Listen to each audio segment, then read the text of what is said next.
Bom dia a todos. Queria agradecer a presença de todos aqui, cumprimentar todos que estão assistindo aí pela terceira região por videoconferência. Agradecer o professor Francisco Pereira Coutinho, nosso palestrante de hoje, um professor português que, apesar de muito jovem, né, tem um currículo extenso. Eu até trouxe aqui o currículo do professor, queria deixar disponível na EMAG, principalmente para quem quiser ter acesso quem quiser ter acesso às publicações, e ele lá dá indicação das publicações.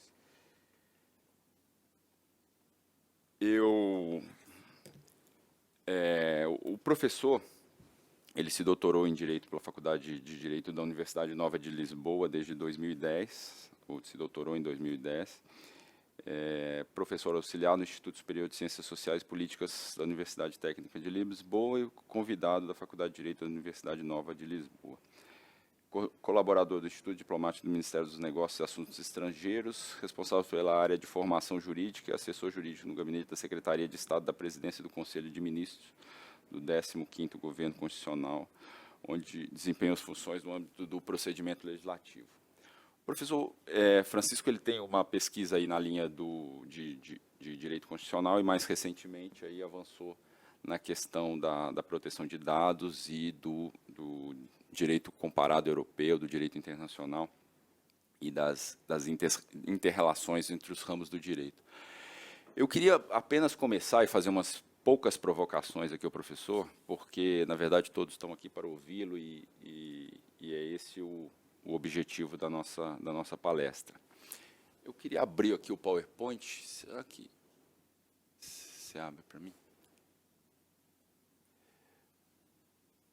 E, na verdade, são pequenas provocações mesmo, porque, dentro da minha pesquisa pessoal, eu trato um pouco da questão do tratamento dos dados, da comparação dos dados e da utilização de dados, tanto para pesquisa quanto para planejamento e, eventualmente, para reformas, né? Então, a gente tem aí, essa é uma página, está aberto no site ali, a gente tem um acesso a uma base de dados da Comissão Europeia para a Eficiência da Justiça, eles chamam lá de CEPEG, e é uma ferramenta absolutamente interessante não só de apresentação de dados, mas de comparação de dados. Então, a gente tem, no Brasil, o nosso sistema, que já tem aí 15 anos completos, né, que é o Justiça em Números. Esse é o modelo do Justiça em Números. Ele vem traçando o panorama brasileiro, ano a ano, sob as mesmas perspectivas, sobre as mesmas características. Então, o que ele faz? Ano a ano, ele avalia os dados sobre o judiciário brasileiro, sobre o nosso sistema, sobre a nossa produtividade, sobre os nossos gastos, e como que isso evolui ano a ano. Essa é a linha do Justiça em Números do CNJ. Qual que é entendo eu, qual seria o próximo passo, e é um passo que a Europa deu já há bastante tempo, e, inclusive, ela faz essa comparação em relação a países não europeus.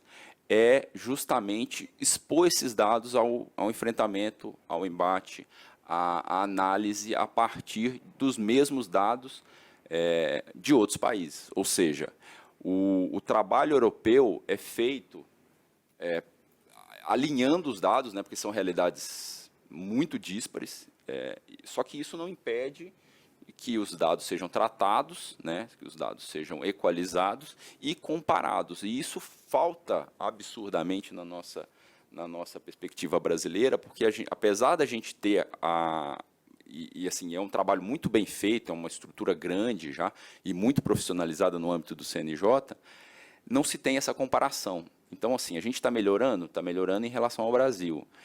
A gente está piorando em relação ao Brasil. A gente tem muito processo? Não sei. A gente tem muito juiz? Não sei. A gente tem muito servidor? A gente gasta muito, a gente gasta pouco. Então, essa é a perspectiva que a gente pretende avançar. Eu gostaria que o professor tecesse alguns comentários em relação a isso, que é a perspectiva do... Essa aquele é o modelo do CNJ e esse é o modelo da CEPEG. Essa é a forma como a CEPEG analisa os dados do sistema europeu. Ele colhe os dados, trata os dados, ou seja, até a questão da moeda, que não, né, o euro não é a moeda de todos os países, enfim. Todos esses dados são trabalhados, são tratados e são comparados em quadros, inclusive hoje com quadros dinâmicos. Você consegue colocar ali o país que você quer comparar com o outro, muda as perspectivas, são planilhas dinâmicas de comparação interessantíssimas que ajudariam imensamente o Brasil nesse trabalho, primeiramente, de compreender a nossa realidade a partir dos dados que a gente consegue colher, projetar ou planejar o que tem que ser feito para melhorar essa conjuntura e orientar as reformas, né, o trabalho que tem que ser efetuado para que essa melhora aconteça. Então, eu comecei a fazer esse trabalho, justamente a minha atual linha de pesquisa, que é colocar o Brasil nos gráficos da CEPEG, ou seja, partir de um trabalho longo, estruturado e muito bem feito, europeu, que já tem todos esses dados, e tentar, né, dentro das possibilidades da pesquisa, inserir o Brasil os números brasileiros naquele contexto, para que eles sejam comparados efetivamente e a gente possa ter um quadro mais adequado da nossa realidade. Esse aí é um gráfico que eu elaborei, que mostra, por exemplo, o percentual do PIB que é gasto com o sistema judicial. E a CEPEG tem uma definição muito clara, né, de como estruturar isso. Então, ela tem o Whole Judicial System, que é um conceito bem amplo, que pega sistema de justiça, sistema penitenciário e uma série de rubricas do orçamento. Tem o Justice System, que é o que pega os três principais, né, que é a Defensoria Pública, o Ministério Público e o Poder Judiciário, e tem o orçamento dos tribunais, que é a realidade do Justiça em Números, que é o orçamento do Poder Judiciário. Esse uma comparação que é feita em relação ao que se gasta no Brasil, o percentual do PIB que se gasta no Brasil, e o PIB per capita, ou seja, o Brasil é um país relativamente pobre, ou está ali no meio do caminho, né? E em comparação com os outros ele gasta percentuais absurdos. Então é nesse sentido que eu queria fazer essa provocação ao professor, dizer da necessidade que o Brasil tem, não só de apresentar melhor os dados, mas de deixar clara essa condição atual do país em relação a outros países, né? O que a gente tem como objetivo e o que a gente tem como meta para evoluir. E esse por exemplo, o Legal Aid da CEPEG. Então, assim, para quem tiver interesse, os gráficos da CEPEG são absolutamente interessantes, absolutamente claros, né? São didáticos e transparentes no sentido de estabelecer, né, os parâmetros e as diversas formas como esses dados são trabalhados. Então, eu queria passar a palavra aqui para o professor Francisco, agradecer mais uma vez a presença, dizer que é uma honra e um prazer, um grande privilégio tê-lo aqui conosco. Muito bom dia a todos. A honra e o privilégio é meu. Enfim, começar por agradecer, claro, ao Dr. Ricardo Silveira o convite, também aqui à EMAG, terem-me acolhido. Eu cheguei a São Paulo e ao Brasil há umas horas. Acordei hoje muito cedo, não é? com o fuso horário. E começo logo esta minha estadia, que estarei cá 2 semanas em vários eventos académicos,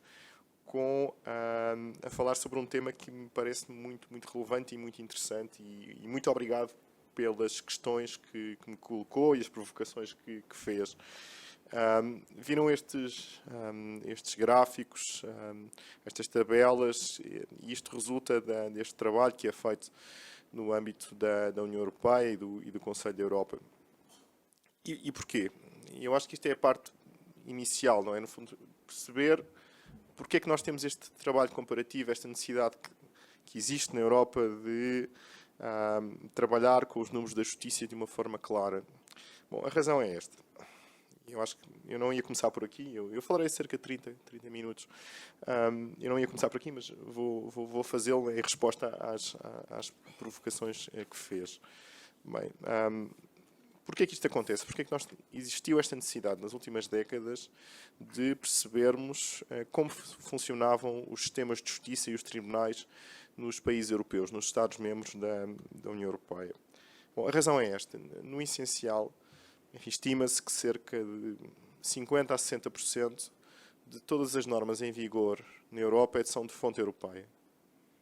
As regras aplicáveis são de fonte europeia. Só que a União Europeia não é uma federação, não temos um Estado federal.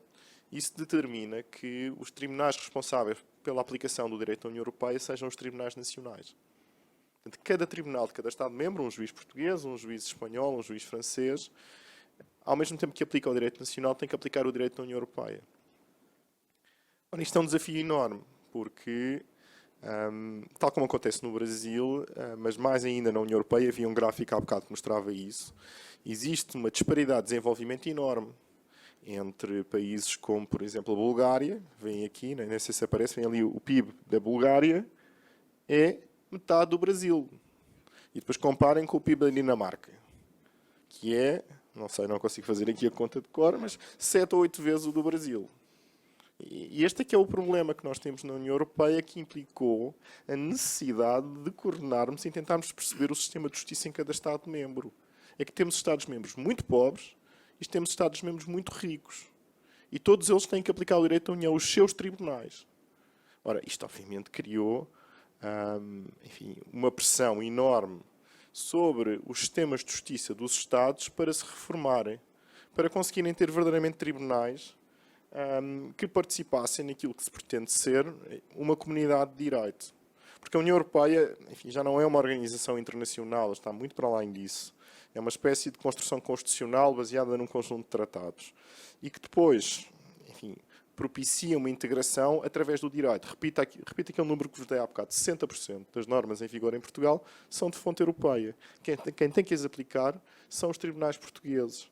E temos 60% de normas em vigor em todos os Estados-membros. Porquê? Essencialmente porque se procurou criar um mercado interno. Portanto, um espaço onde as mercadorias, os serviços, os capitais, as pessoas circulassem.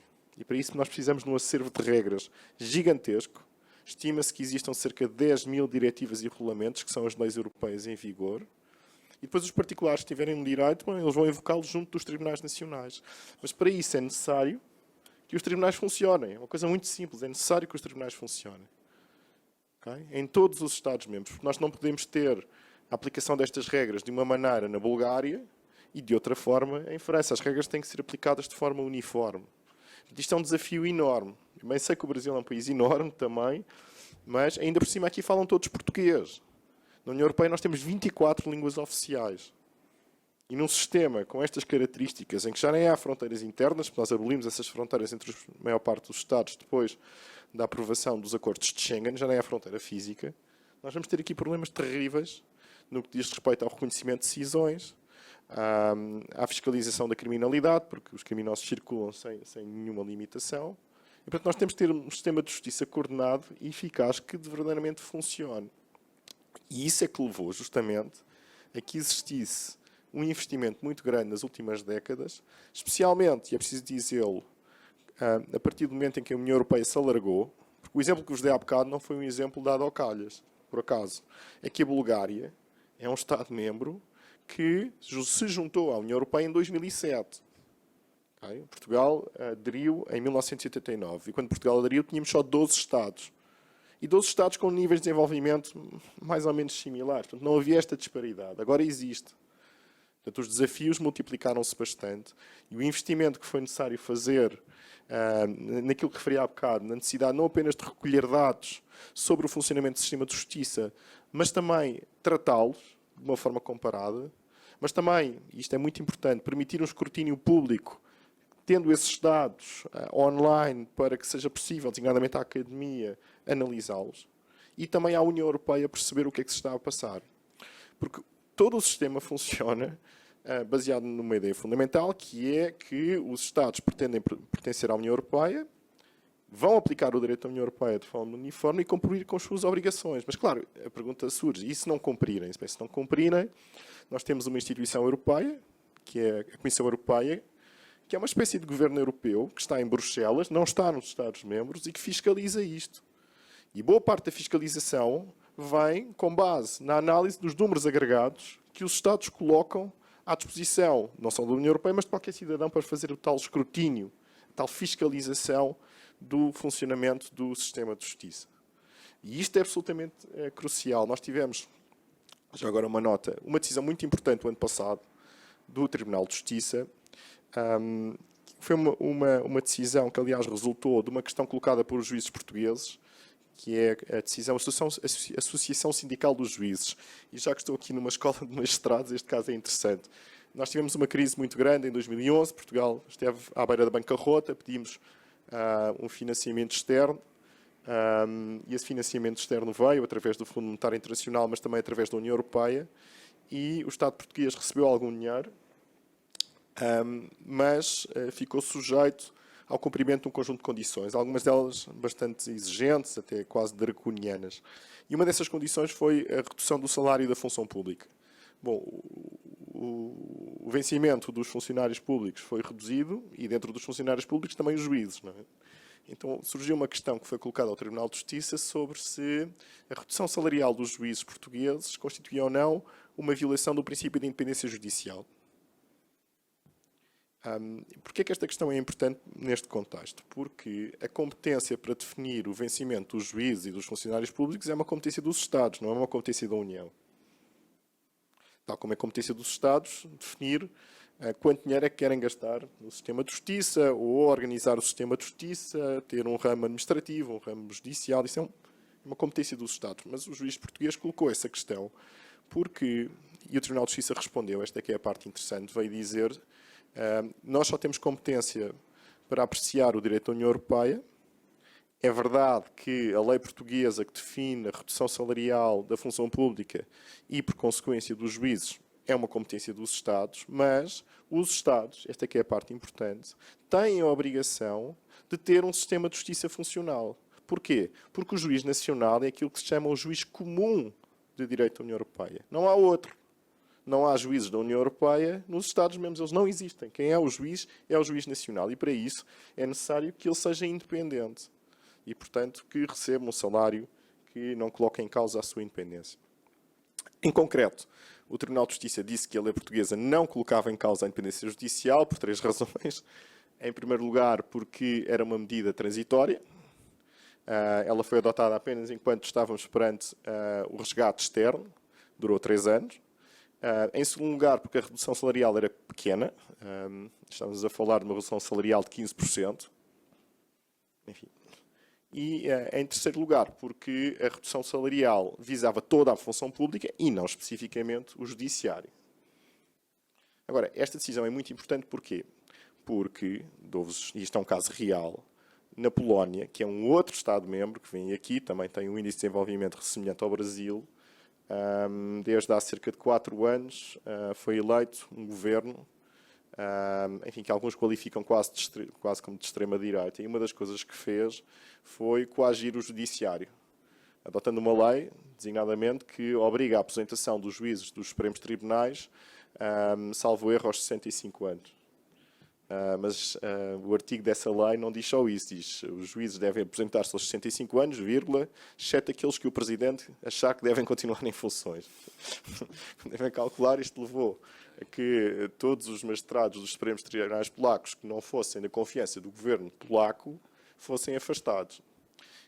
E esta decisão portuguesa, no fundo, era um sinal para a Polónia, no sentido de dizer que não, a União Europeia vai fiscalizar a forma como vocês organizam o judiciário. Porquê? Porque, por uma razão muito simples, é que os juízes polacos são os juízes que têm que aplicar este direito. O direito da União corresponde então a este acervo de normas que existe neste momento na União Europeia. E, portanto, eu dizer isto essencialmente para justificar o porquê de toda esta quase obsessão com os números e com a necessidade de nós percebermos como é que funcionam os sistemas de justiça, e também dizer-vos que, apesar disto ser uma competência dos Estados, cada Estado tem esta competência, a União Europeia pressiona, há uma pressão enorme para que os Estados tenham sistemas funcionais.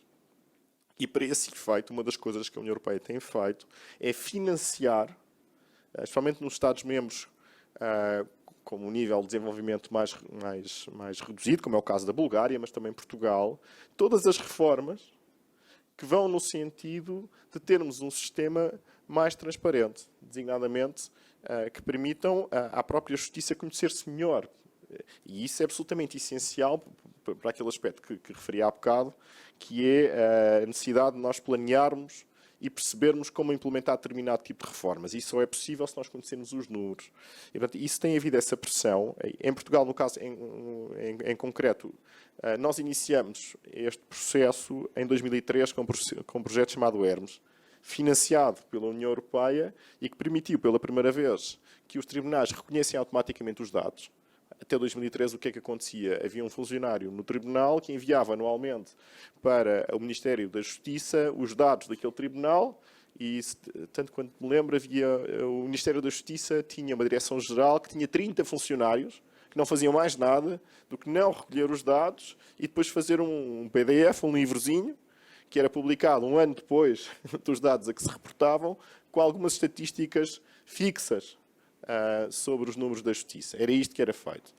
E, na verdade, isto servia para quê? Servia para muito pouco. E, portanto, por esta pressão europeia, até porque a União Europeia tem todo o interesse em perceber como é que os sistemas de justiça estão a funcionar, tivemos aqui uma evolução muito grande neste âmbito, nos últimos 15 anos, e hoje em dia, enfim, já estamos noutro paradigma. Portanto, o paradigma mudou, e esse era o ponto que eu queria chamar a atenção, e mudou por causa da pertença do Estado português à União Europeia. Agora, há muita coisa por fazer. Eu lia, aliás, na preparação desta palestra, os planos do governo português para os próximos 3 anos, e eles têm dezenas de medidas para uma justiça mais próxima dos cidadãos, e uma dessas medidas tem a ver com a questão da tradução automática, justamente. A questão das traduções é muito importante porque boa parte dos litígios diz respeito a questões que têm a ver com o mercado interno, com a aplicação do direito europeu, e há muitos documentos nos processos que estão noutras línguas e, portanto, é preciso agilizar designadamente a questão das traduções para as 24 línguas oficiais. Mas essa pressão, e é isso que eu também gostava de dar nota, é que existe em Portugal para termos um sistema de justiça mais funcional, ela tem-se refletido também a outros níveis, que é, nós não somos um país rico, não temos recursos, temos tido, aliás, graves problemas nos últimos anos, mas acho que eles tenham melhorado um pouco, no que diz respeito aos gastos públicos. Nós, neste momento, já temos uma carga fiscal elevadíssima, portanto, é muito difícil aumentar o percentual de despesa no setor da justiça porque é muito difícil alargar a base tributária nesta fase. Foram feitas várias reformas, aliás, na sequência dos primeiros números que surgiram a partir de 2003. Algumas delas não fracassaram. O sistema de justiça português continua, em larga medida, a ser um sistema de justiça muito lento. Boa parte das condenações do Estado português no Tribunal Europeu dos Direitos Humanos tem a ver com esta questão da demora que existe no sistema de justiça português.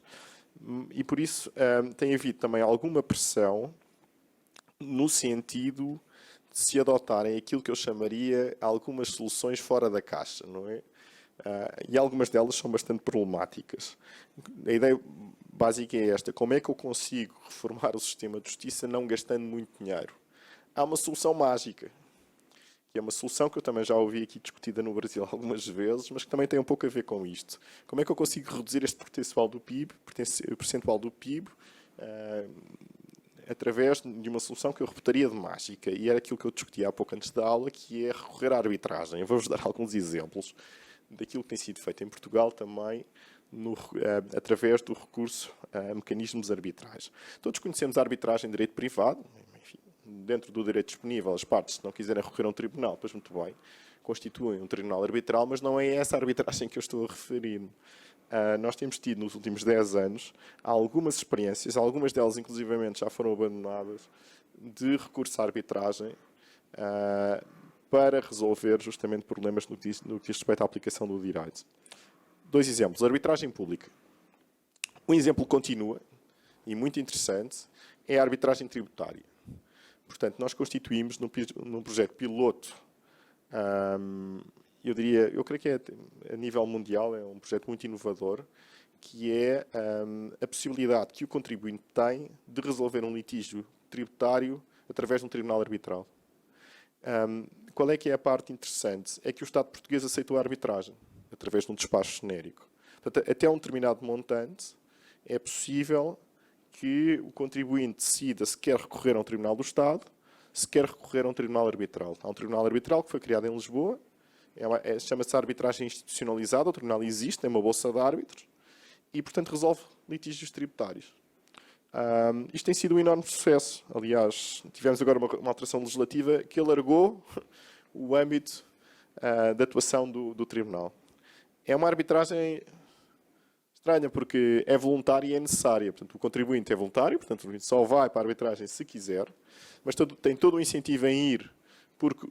E porquê é que criamos este mecanismo de arbitragem tributária? Porque o tempo médio de resolução de um litígio tributário nos tribunais era enorme.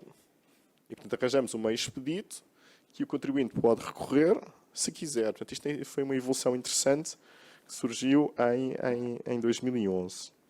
E é uma solução em que o Estado não gasta nada.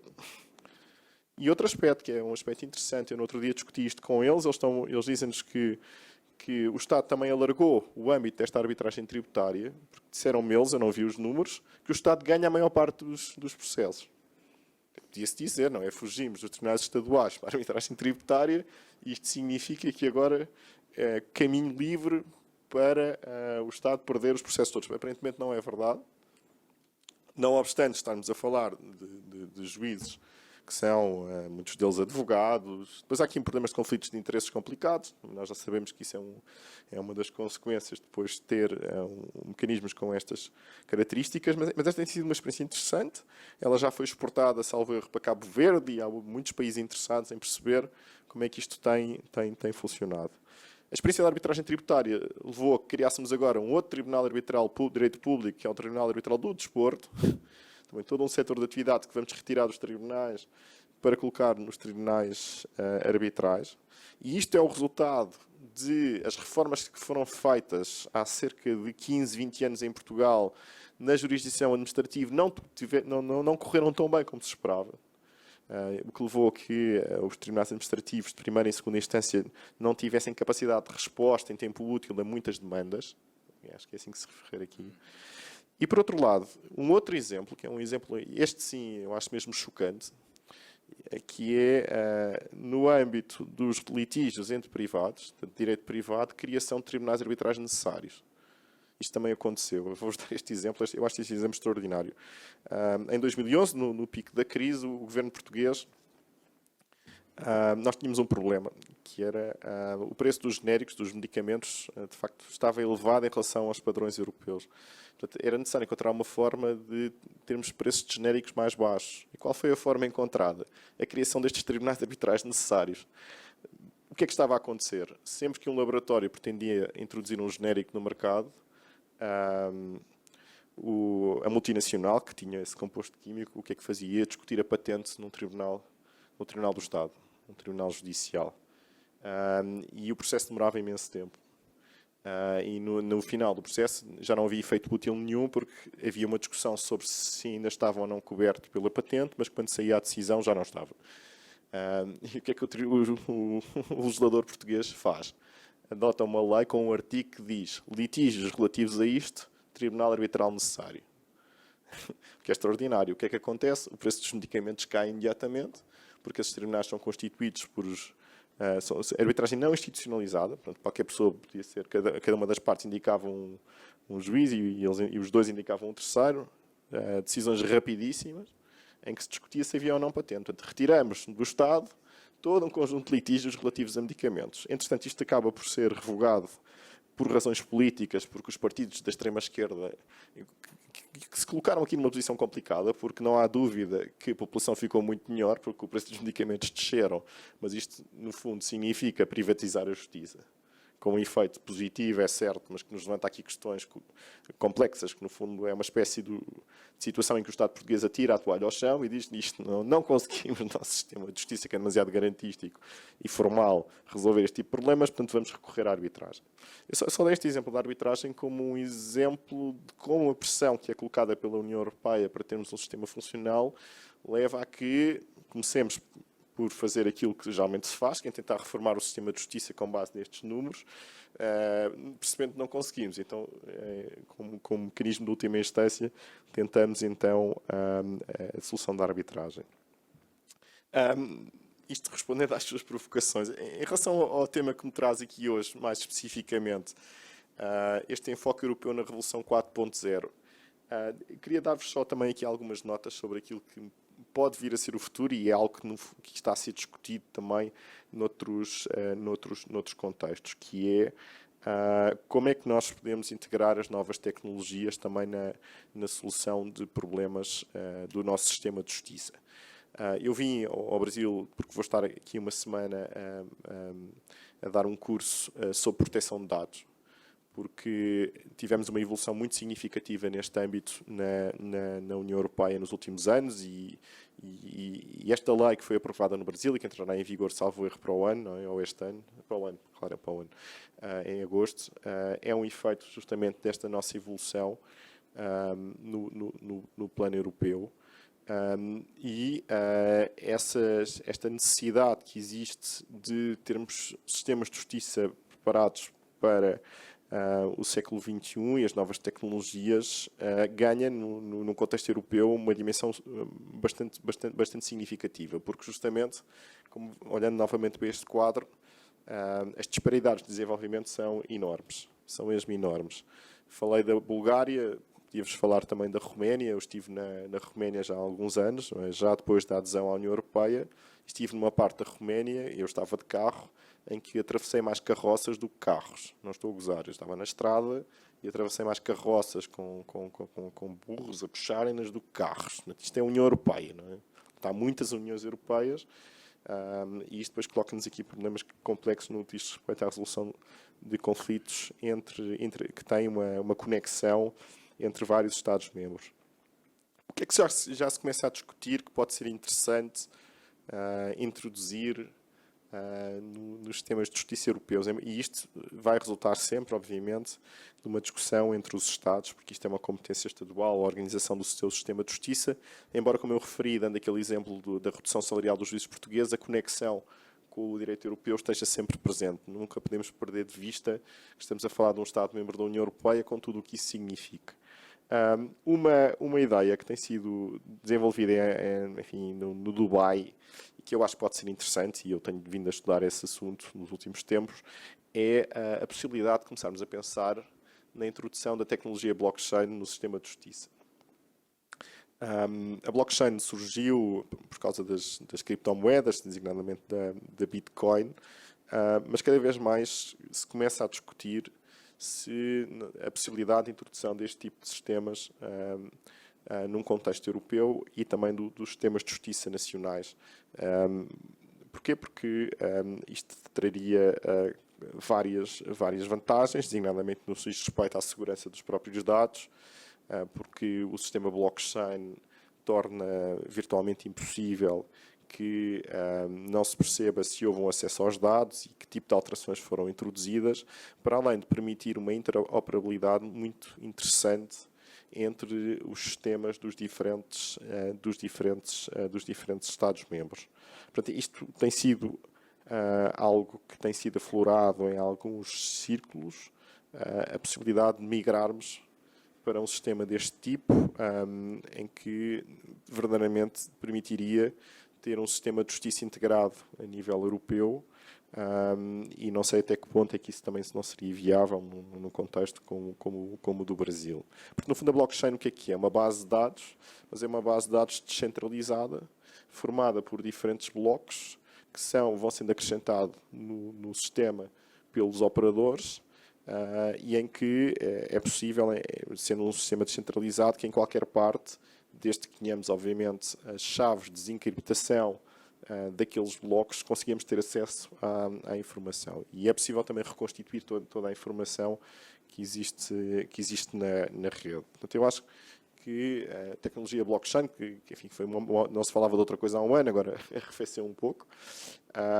pode ser uma solução interessante também para garantir maior eficiência na justiça, maior segurança dos dados e garantir soluções que respondam a estes desafios desta revolução 4.0. Se há um ano se falava muito da blockchain, agora o tema do momento não é blockchain, o tema do momento é a inteligência artificial, todos já devem ter ouvido falar, e também é uma outra questão muito interessante.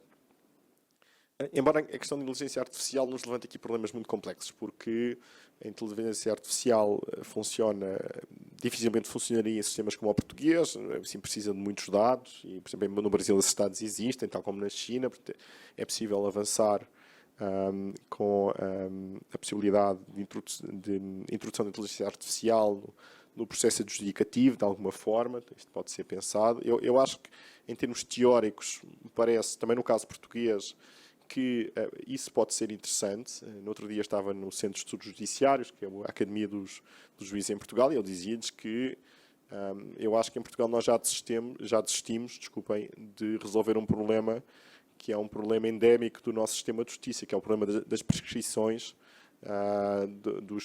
das contraordenações rodoviárias. Portanto, eu acho que já se desistiu.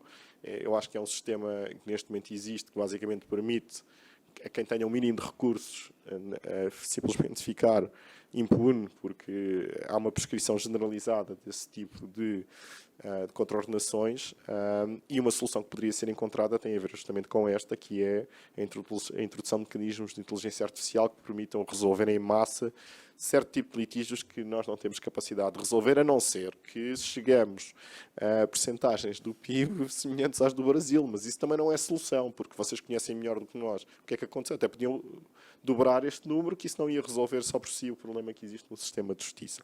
Portanto, voltando aqui novamente ao início, eu acho que soluções criativas podem ser interessantes, embora o uso da inteligência artificial seja problemático, porque funciona através de algoritmos, e justamente uma das inovações que este novo Regulamento Geral de Proteção de Dados e a Lei Geral de Proteção de Dados no Brasil traz é o direito que qualquer cidadão tem a não ter decisões automatizadas, ou pelo menos ter que haver uma possibilidade de recurso. Portanto, temos depois também encontrar formas de compatibilizar a introdução deste tipo de sistemas e, ao contrário da blockchain, que já existem blockchains privadas, elas podem ser adaptadas. A inteligência artificial é algo que ainda não estamos... Enfim, podemos especular, mas é muito difícil começar a introduzir já em concreto, embora nós estamos aqui a discutir, já existam alguns escritórios de advogados que estão na vanguarda, testando esse tipo de sistemas, mas para introduzi-los no sistema de justiça estamos um bocadinho longe. Em todo o caso, e para concluir, dizer-vos que enfim, os tribunais do futuro vão, obviamente, ter que tratar este tipo de questões, provavelmente vão debruçar-se muito sobre algoritmos, acho que isso é inevitável, vão ter que introduzir a inteligência artificial de alguma forma no seu processo de decisão e, quem sabe, até usar as criptomoedas para permitir pagar enfim, custas, multas, etc. E isso é todo um futuro que chegará mais tarde ou mais cedo. E, portanto, ficava por aqui e, enfim, aberto a questões que queiram colocar sobre os vários temas que acabei por me pronunciar ao longo desta palestra. Muito obrigado.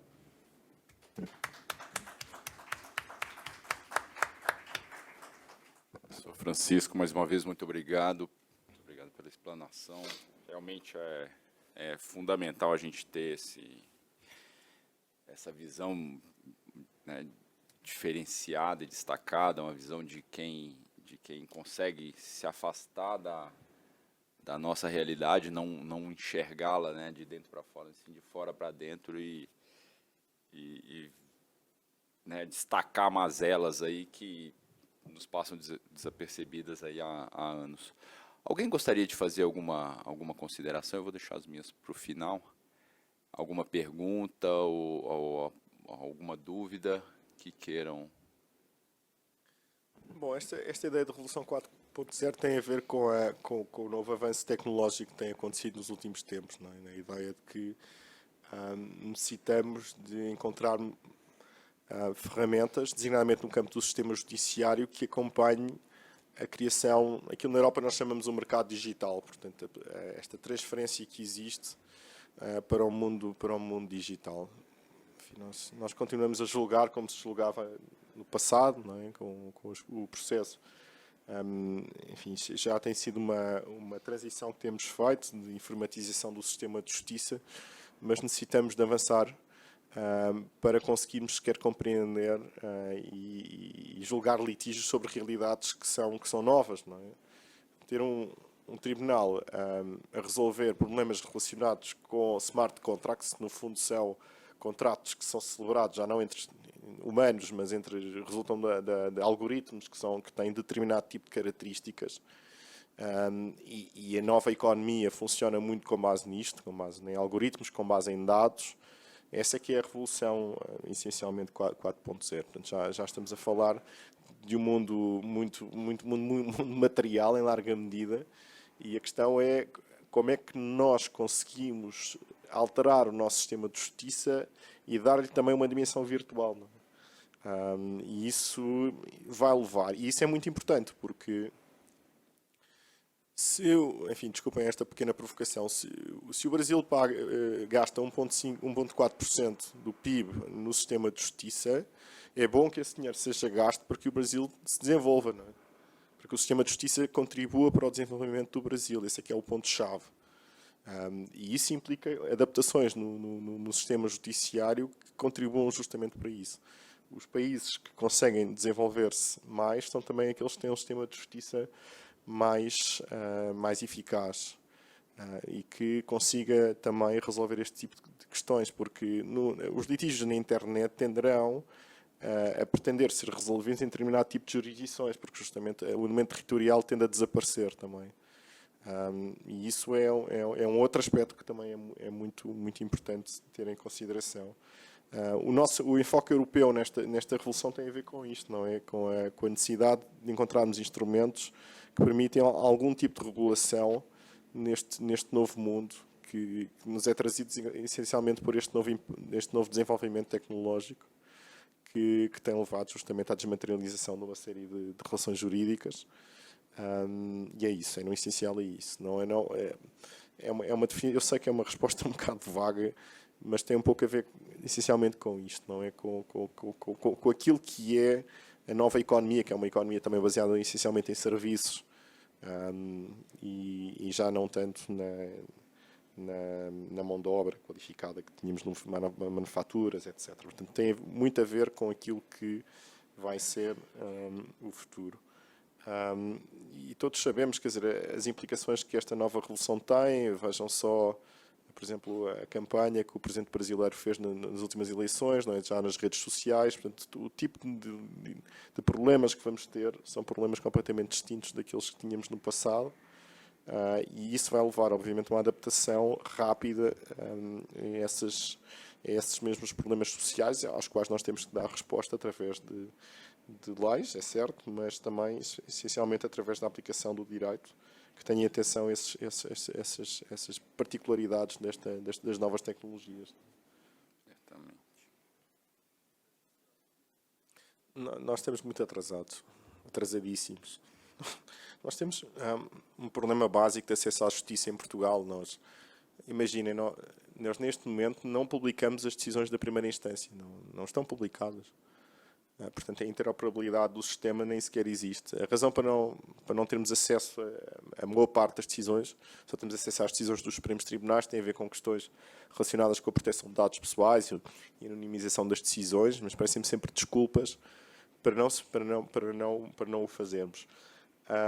O processo de digitalização está em curso, mas ainda estamos muito longe de termos uma solução ainda suficientemente razoável. O meu problema pessoal, como constitucionalista, é mesmo do acesso às decisões. Não é? Eu acho que temos que avançar e temos que avançar muito mais depressa do que temos feito. E justamente por não termos este processo minimamente concluído, também não temos nenhuma ferramenta de inteligência artificial, porque no Brasil é possível justamente por terem feito esse trabalho prévio que permite ter um agregado de dados tão grande que depois permite que, através daqueles sistemas neuronais que a inteligência artificial, os algoritmos que se criam, seja de alguma utilidade depois para o decisor, não é? Aqui conseguem fazê-lo, não é?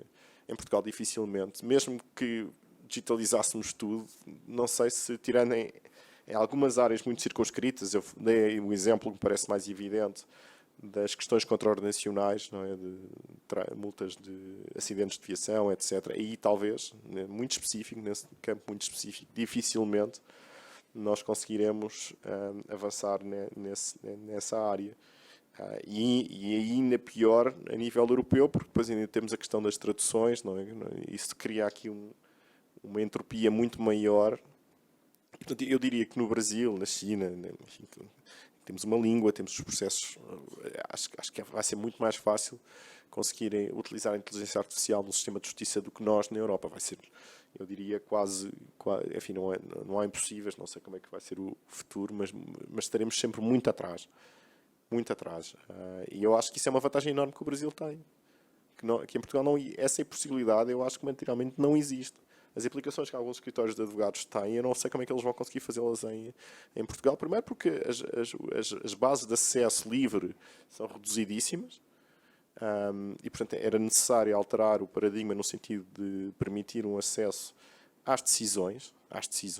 Não é aos dados em bruto do número de decisões, isso nós temos, mas às decisões. E nós neste momento não temos. Isso eu tenho criticado bastante, tenho chamado a atenção, mas estamos muito longe. Mas também digo-lhe uma coisa, mesmo que consigamos, duvido muito que tenhamos um acervo de dimensão suficiente para, pelo menos nesta fase de desenvolvimento da inteligência artificial, para avançarmos. Agora, olhamos com enorme interesse as experiências que existem aqui no Brasil para perceber como é que as coisas podem evoluir, mas vocês têm, obviamente, uma posição privilegiada para avançar nesse domínio e ir testando aquilo que pode funcionar ou não. Tem toda a razão. Há aqui um efeito disruptivo destas tecnologias que vão levar a que algumas profissões jurídicas enfim, ou tenham os dias acabados ou tenham que se adaptar rapidamente. Por exemplo, a tecnologia blockchain, eu acho que mais tarde ou mais cedo vai tornar os notários dispensáveis, digo eu, não sei. Eles dizem que não, que acolhem muito bem esta tecnologia, que isto, ou o cadastro, não é? Os registros civis, etc. Há aqui um efeito disruptivo, é evidente, sobre várias profissões jurídicas. Para os advogados é uma oportunidade enorme. É uma questão de se adaptarem. Eu dou-vos este exemplo. Eu organizava, no ano passado, cursos sobre o novo regime europeu de proteção de dados e tinha alunos da graduação que eram contratados no final do curso, ao fim de um curso de 15 horas, porque não havia ninguém no país preparado para isto. E aqui no Brasil vai ser a mesma coisa. Porque é um regulamento que diz que as empresas têm que ter um responsável por isto, não é? Estima-se que se tenham criado 80 mil responsáveis só pela entrada em vigor. 80 mil. Portanto, uma lei que é aprovada e tem a ver com a Revolução 4.0, basicamente assegurar os direitos digitais, não é? Garantir que as empresas com alguma dimensão ou que tratam dados sensíveis têm alguém que está lá a proteger os dados das pessoas, dos titulares, não é? E de repente há uma nova profissão. E, claro, isto não tem que ser um jurista, mas como é que não consigo colocar um engenheiro a fazer uma ponderação entre o interesse legítimo da empresa e o direito de pagamento do titular? Eu consigo pôr um engenheiro a fazer isto? Consigo, mas um jurista faz isto muito melhor. O engenheiro vai ter muita dificuldade, vai perceber a tecnologia, mas vai ter muita dificuldade em fazer isto. Portanto, o efeito disruptivo da tecnologia vai levar, obviamente, mas isto aplica-se no setor em que nós trabalhamos, mas também em geral, mas aqui muito, não é? Aqui bastante. Eu diria que há profissões jurídicas muito ameaçadas, como o registro, os notários. O meu último trabalho de curso da graduação em 2002 tinha o seguinte título: os notários, espécie em transição ou em extinção, não é? Eles ficaram muito desaparecidos, que era uma espécie em extinção. Mas já na altura, ainda antes destas novas tecnologias terem aparecido, eu achava que muito provavelmente iríamos ter ali evolução muito significativa nesse âmbito. Em relação aos servidores públicos que estão no sistema de justiça, é verdade que alguns deles vão ser dispensáveis, mas como são funcionários públicos, pelo menos em Portugal, vão continuar a ser funcionários públicos. Portanto, enfim, em termos sociais, esse problema será resolvido. Mas o que importa agora saber é isso não vai ser neste momento, não vai acontecer agora, não é? Vai acontecer a médio e longo prazo. E quando eu vejo, por exemplo, o sindicato dos funcionários judiciais dizendo que precisam de mais milhares de funcionários, eu acho que o decisor público tem que pensar muito bem, não é? Quer dizer, eu vou precisar de milhares de funcionários, se calhar para os próximos 5 anos, mas se calhar há 10 anos não vou precisar. E essa previsão que eu acho que é preciso fazer agora, não é? Se eu contratar agora um escrivão, o que é que ele vai fazer daqui a 30 anos no tribunal se aquilo que está a ser escrito agora, isto já não é bem ficção científica, já conseguimos ter uma ideia melhor do que é que vai ser o trabalho do funcionário. Vai ser igual ao que ele faz agora? Alguém me consegue dizer isso? Provavelmente não vai. Provavelmente ele vai ser dispensável. Não agora, mas a longo prazo. E o contrato público, como tem esta falta de flexibilidade, nós devemos ter isso em consideração quando projetamos aquilo que vai ser. Mas eu acho que, no essencial, esta ideia da Revolução 4.0 das tecnologias deve ser um ponto para nós refletirmos muito bem sobre o tipo de políticas públicas que pretendemos implementar no setor de justiça. E isso, obviamente, vai obrigar também algo que justifica justamente a existência desta escola de magistrados, que é uma formação contínua ao longo da vida, não é? Mais não seja por esta razão, porque o tipo de litígios que nos vão chegar vão obrigar-nos a isso. Pelo menos eu na faculdade é isso que procurei fazer. A minha pesquisa de base não era esta, mas percebi que tinha que me adaptar. E pronto, e por me ter adaptado é que estou aqui a falar com vocês, não é? Porque achei interessante, não tinha nenhuma predileção pela proteção de dados, mas fui estudar um pouco mais e percebi que realmente era uma necessidade que existia e isto vai-se projetar a todos os níveis. Mas isso eu acho que é um avanço positivo.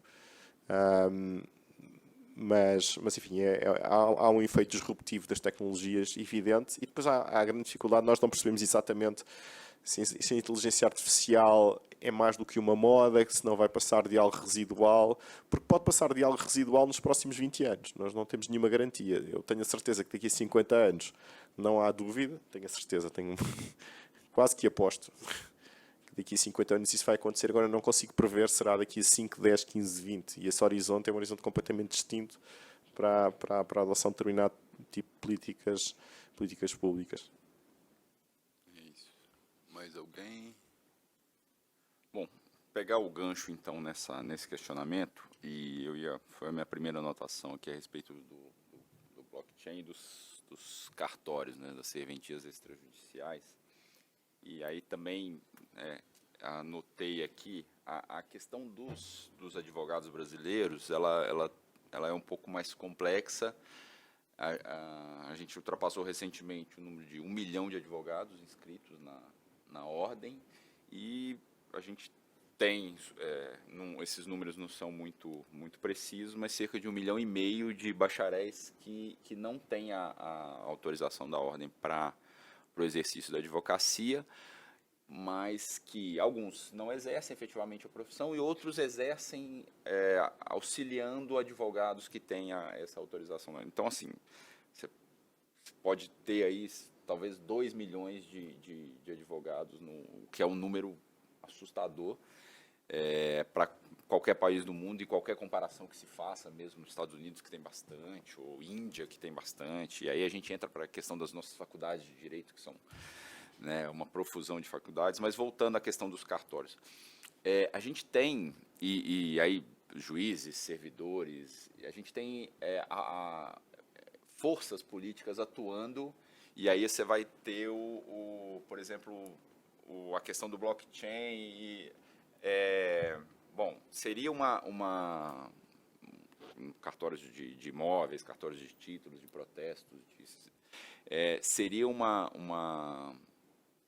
tipo de atividade em extinção numa sistemática normal em que a evolução natural das coisas leva à natural substituição das atividades ou troca das atividades. Só que aqui no Brasil, e imagino que em todos os países do mundo, você tem forças políticas que atuam contra né, pelo estado atual de coisas. Então, essa é a minha primeira colocação. A segunda colocação, também, rapidamente, é sobre a questão da auditoria dos algoritmos, né, o conteúdo dos algoritmos. A gente tem notícias aí dos algoritmos racistas e pontualmente, problemas nos próprios algoritmos e como que isso, como que o senhor vê a melhor forma de transparência e auditoria desses algoritmos. E só para mencionar, por último, o sistema do Supremo Tribunal Federal, né, o sistema Victor, que é uma homenagem ao ministro Victor Nunes Leal. Ele é um sistema que já está em operação. O potencial dele dentro do Supremo Tribunal Federal é enorme, porque é uma montanha de recursos, né?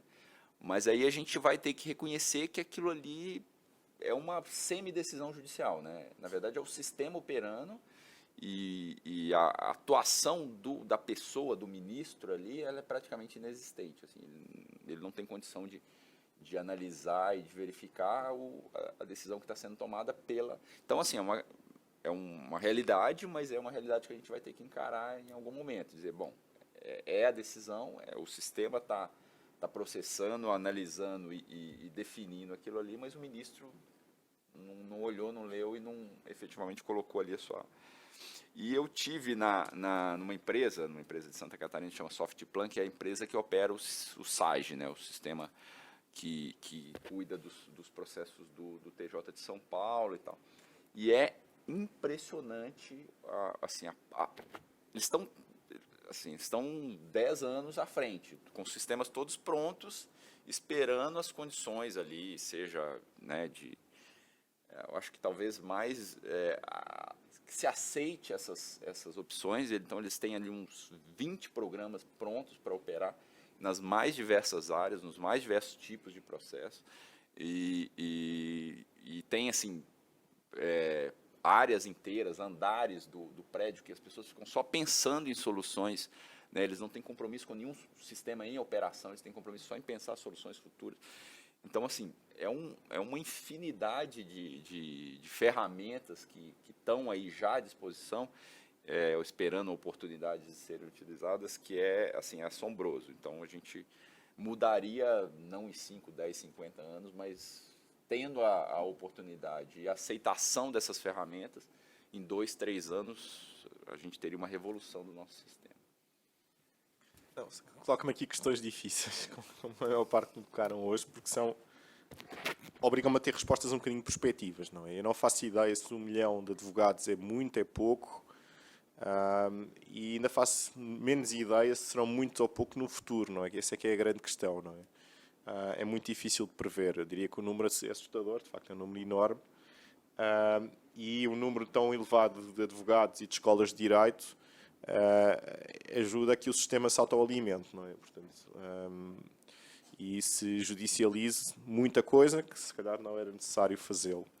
Aquilo que em Portugal nós temos tentado fazer é justamente sair dos tribunais e procurar mecanismos extrajudicial de resolução de conflitos, para procurar que o sistema seja menos pressionado. Mas é evidente que enfim, o processo político pode ficar facilmente capturado por um número tão elevado de profissionais no sistema de justiça.